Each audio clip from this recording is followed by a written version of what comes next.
பாறை எவ்வளோ பெரிய பாறை இருக்கு பாறை பாறை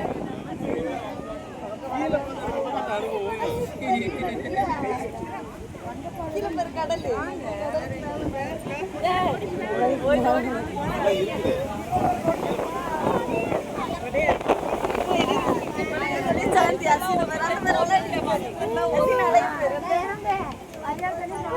தெரியுது கண்ணாடி குழம்பு தெளிவா தெரிய மாட்டேங்குது அங்கிட்டு இருந்து எடுக்கணுமோ முன்னாடி போனோம்னா இது விட்டுட்டு எடுக்காதா முன்னாடியே வரணும் கண்ணாடி குழம்பு தெரியல சொத்தம் கண்ணாடி பிடிச்சிருக்கான் நீங்க பாரு கண்ணாடி மேல அமரக்கூடாதான் எங்களுக்கு நிறைய பயமா இருக்கு அதுல போய் அமர போறோம் அமரக்கூடாதுன்னு போட்டுருப்பேன்